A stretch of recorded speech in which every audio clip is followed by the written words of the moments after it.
Friends, आप सभी का स्वागत है एनालिस्ट टाइप्स के यूट्यूब चैनल पे। सरकार बहुत ज़्यादा इनिशिएटिव्स ले रही है सोलर पावर को बढ़ाने के लिए, जो हमारे टारगेट्स हैं 2030-2050 तक। लेकिन क्वेश्चन यहाँ उठता है, जो रिसेंट स्टडी हुई है, कि जो जितना भी इससे वेस्ट जनरेट हो रहा है भारत में, उसका क्या? क्योंकि कोई प्रॉपर गाइडलाइंस यहाँ पर नहीं है कि हाइलाइट्स रिकमेंडेशंस क्या किया जा सकता है। Moreover solar waste related UPSC के मेंस में इस बार चांसेस हैं कि क्वेश्चन पूछा जा सकता है। वैसे प्रिडिक्ट करना इट्स वेरी डिफिकल्ट, पर यहाँ सोलर पावर काफी ज्यादा न्यूज में रहा है, so it is quite possible. Now the thing is why in news. So last के कुछ सालों में एक पुश हुआ है पॉलिसी मेकर्स के लिए कि यहाँ पे जो सर्कुलर इकोनॉमी की हम यहाँ बात करते हैं, तो इस सर्कुलर इकोनॉमी में बाकी चीजों के साथ साथ एक इफेक्टिव वेस्ट मैनेजमेंट सिस्टम भी होना चाहिए। लेकिन जो वेस्ट मैनेजमेंट है, खास करके जो सोलर के जो फोटो वोल्टाइक जो सेक्टर है, यहाँ पे अभी भी क्लियर डायरेक्टिव्स नहीं है, ना ही गवर्नमेंट की तरफ से, ना ही किसी मिनिस्ट्री की तरफ से, ना ही प्राइवेट सेक्टर की तरफ से। यहाँ पे कुछ इसके की हाइलाइट से रिपोर्ट के, तो यहाँ पर जो करंट सोलर कैपेसिटी है भारत की, जो पिछले साल थी फाइनेंशियल ईयर 2023 में, तो यहाँ पे लगभग 100 किलो टन का यहाँ वेस्ट हमने जनरेट किया, और यही 340 किलो टन हो जाएगा आने वाले 2030 तक। और यही जो 340 किलो टन है, ये लगभग 32 टाइम्स इंक्रीज होकर आने वाले 2050 तक ये पहुंचेगा 19,000 किलो टन तक। नाउ ये सारी चीजें हैं। अगर हम स्टेट वाइज कंट्रीब्यूशन देखते हैं, तो 67% जितना भी वेस्ट 2030 तक आएगा, उसमें राजस्थान, गुजरात, कर्नाटका, तमिलनाडु, आंध्र प्रदेश होंगे। राजस्थान लगभग लगभग 24% जितना भी वेस्ट जनरेट होगा, वो राजस्थान की तरफ से देखा जा सकता है। उसके 2030 तक की ये बात है। गुजरात लगभग 16% टोटल वेस्ट जनरेट करेगा, and Karnataka 12% total waste generate करेगा। क्रिटिकल मिनरल्स यहाँ जरूरी है। जो 16 मॉड्यूल हम डिस्कार्ड कर देते हैं, इनमें क्रिटिकल मिनरल्स होते हैं जो भारत की इकोनॉमिक डेवलपमेंट के लिए यूज हो सकते हैं, नेशनल सिक्योरिटी के लिए यूज हो सकते हैं, जिसमें सिलिकॉन है, कॉपर है, टेलुरियम है, कैडमियम है। लगभग लगभग 340 किलो टन जो वेस्ट 2030 तक आएगा, इसमें 10 किलो टन यहाँ पे सिलिकॉन मिल सकता है, एंड मोर ओवर यहाँ 12 से 18 टन जो है वो सिल्वर यहाँ पे मिल सकती है, एंड 16 टन जो है वो यहाँ पे हमें कैडमियम या टेलुरियम मिल सकता है, जिसको हम बाहर से मंगाते हैं, इंपोर्ट करके मंगाते हैं ऑस्ट्रेलिया एंड ऑल से।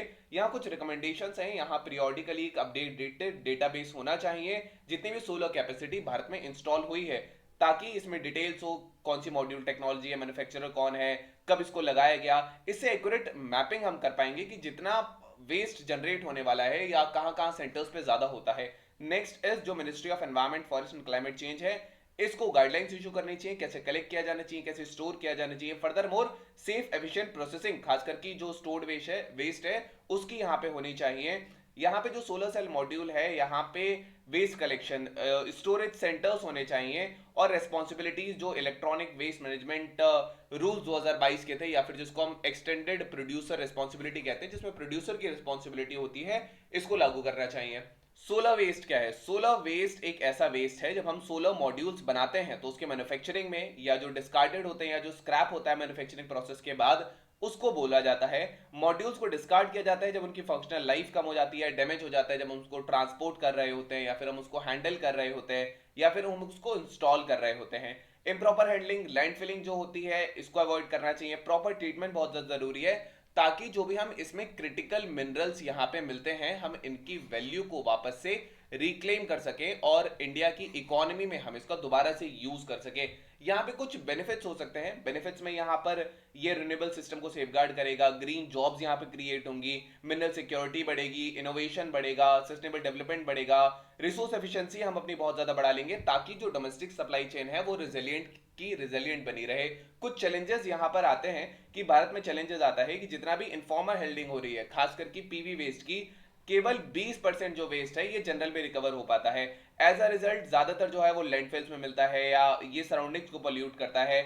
यहाँ sulphur dioxide, hydrogen fluoride, hydrogen cyanide जैसी जो गैसेस हैं, ये एनवायरनमेंट में सिक्रेट होती हैं, एंड यहाँ पर significant collection, storage, recycling, repurpose नहीं है। ये सारे चैलेंजेस भारत के सामने हैं। जो मार्केट है हम इसको रीयूज करने के लिए, ये बहुत मिनिस्क्यूल स्टेज पर है, बहुत छोटे स्केल पर है। खास करके यहाँ सुटेबल इंसेंटिव्स नहीं है, स्कीम्स नहीं है, बस इसको बढ़ाने पर ध्यान है, इसको मैनेज करने पर ध्यान नहीं है। कुछ सॉल्यूशंस यहाँ पे देखे जा सकते हैं। सॉल्यूशंस में इंडिया को ऐसे प्रोविजंस यहाँ फॉर्मुलेट करने चाहिए, खास करके जो पीवी वेस्ट हम जनरेट कर रहे हैं उसके ट्रीटमेंट से रिलेटेड, और जो ई वेस्ट गाइडलाइंस होती हैं उसके अंदर जो सेंट्रल इंश्योरेंस या रेगुलेटरी बॉडी है इसको सेटअप करना चाहिए, ताकि ये जितने भी फाइनेंशियल लॉसेस होते हैं उसमें हेल्प करे। पूरे इंडिया में सेंसिटाइजेशन ड्राइव्स होने चाहिए, अवेयरनेस प्रोग्राम्स होने चाहिए पीवी वेस्ट मैनेजमेंट को लेकर के, ये कंसिडर करते हुए कि जो भारत की लोकल पीवी मैन्युफैक्चरिंग है यहां पर ज्यादा टेंशन देने की जरूरत है। जो डोमेस्टिक हमारे रिसर्च एंड डेवलपमेंट एफर्ट्स होते हैं उनको लेकर के सोलर एनर्जी की भारत में बात करेंगे तो भारत ने 50 गीगावाट की जो हमने जितना भी इंस्टॉल करना था ये लगभग 2022 में हम इसको अचीव कर चुके हैं। जो माइलस्टोन है, हमें ये जो हमारा टारगेट है दैट वाज अराउंड कि हमें 500 गीगावाट जो है वो रिन्यूएबल एनर्जी जनरेट करनी है 2030 तक, और इस रिन्यूएबल एनर्जी में से जो आएगी लगभग 300 गीगावाट जो आने वाली है वो सोलर पावर की कैपेसिटी से आने वाली है। नाउ भारत की जो कैपेसिटी है ये फिफ्थ है सोलर पावर डेवलपमेंट में बात करेंगे तो, और लगभग ग्लोबल का जो पूरी कैपेसिटी है उसका 6.5% जो है वो भारत में कैपेसिटी है। जो टॉप स्टेट्स हैं इंस्टॉल्ड पावर में हमने देखा वो कर्नाटका है, तमिलनाडु है, राजस्थान है, गुजरात है, आंध्र प्रदेश है। अगर क्रोनोलॉजिकल ऑर्डर देखें तो सबसे पहले Karnataka, then Rajasthan, then Tamil Nadu, then we have Gujarat and then we have Andhra Pradesh. तो ये इनका क्रोनोलॉजिकल ऑर्डर है। नाउ हाउ कैन इसको मैनेज कैसे किया जा सकता है, how can India basically manage this very effectively. यहां पर हमें एक कॉम्प्रिहेंसिव रेगुलेटरी फ्रेमवर्क की आवश्यकता है, गाइडलाइन जरूरी है रिसाइकलिंग के लिए या मटेरियल स्पेसिफिक रिकवरी टारगेट्स के लिए फ्रेमवर्क की जरूरत है। यहाँ पे ग्रीन सर्टिफिकेट्स इशू किए जा सकते हैं ताकि हम रिसाइकलिंग को और ज्यादा जो है वो यहाँ पे उसको प्रमोट कर सके। मोरओवर यहाँ पे डेवलप करना कॉम्प्रिहेंसिव पॉलिसी को, ताकि जो एक सर्कुलर इकोनॉमी की हम बात करते हैं वो सर्कुलर इकोनॉमी यहाँ पे हो सके। यहाँ पर जो इनफॉर्मल रिसाइकलर्स है उनको फॉर्मल सिस्टम में इंटीग्रेट करने की आवश्यकता है। ट्रेनिंग प्रोग्राम्स होने चाहिए, प्रॉपर इक्विपमेंट होना चाहिए, safe environmental friendly sound practices होनी चाहिए, और एक सिक्योर्ड एम्प्लॉयमेंट यहाँ लोगों को मिलना चाहिए। यहाँ पर डेडिकेटेड फर्बिशमेंट जो फैसिलिटीज यहाँ लगाएंगे तो भारत यहाँ पे क्लीन कर सकता है, रिपेयर, और मोरओवर जो स्लाइटली डैमेज पैनल्स हैं हम उनको वापस से सही कर सकते हैं। अब उस वेस्ट को हम अफोर्डेबल ऑप्शंस पे कन्वर्ट कर सकते हैं जो भी यहाँ पे कस्टमर्स होते हैं उनके लिए। मोरओवर यहाँ पे ग्रीन इनोवेटर्स को हेल्प किया जा सकता है, उनको एंकरेज किया जा सकता है ताकि वो ऐसे नए प्रोटोटाइप बनाए, ऐसे प्रोडक्ट्स बनाए जो रिसाइकलिंग में हेल्प कर सके सोलर मटेरियल्स की, ताकि क्रिएटिविटी और इफेक्टिव यूटिलाइजेशन यहाँ पे हो सके सोलर पैनल्स का। गवर्नमेंट की कुछ इनिशिएटिव्स हैं जैसे कि यहाँ पे सोलर पार्क स्कीम है, वीजीएफ स्कीम्स हैं, सीपीएसयू स्कीम्स होते हैं, डिफेंस स्कीम्स हैं, कैनाल बैंक या कैनाल के साथ साथ जो लगाया जाता है सोलर पैनल्स वो यहाँ पे हैं, बिल्डिंग के टॉप पर लगाने वाले हैं, ग्रिड कनेक्टेड हैं। इसके अलावा कुछ सरकारी स्कीम्स में आते हैं प्रधानमंत्री कुसुम योजना जिसमें होता है, जिसमें हम खेतों में लगा के उसको एडिशनल जो पावर ग्रिड है वो किसान बेच सकते हैं। Moreover new solar power schemes है, ये पीएम जनमन के अंदर खास करके जो पर्टिकुलरली वल्नरेबल ट्राइबल जो ग्रुप्स हैं उनके हैबिटेशंस उनके विलेज में इंस्टॉल करने की बात होती है।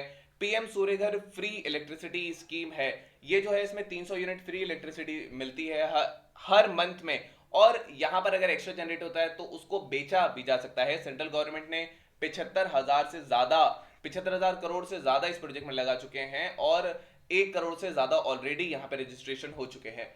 Now we have our today's prelims question. The question says what critical mineral essential for India's development and estimated to be present in 10K within the projected 340K of solar waste by 2030। तो कौन सा critical minerals में सबसे ज्यादा या essential है? Tellurium, silicon, copper और iron. You can type down sequence section the latest script note.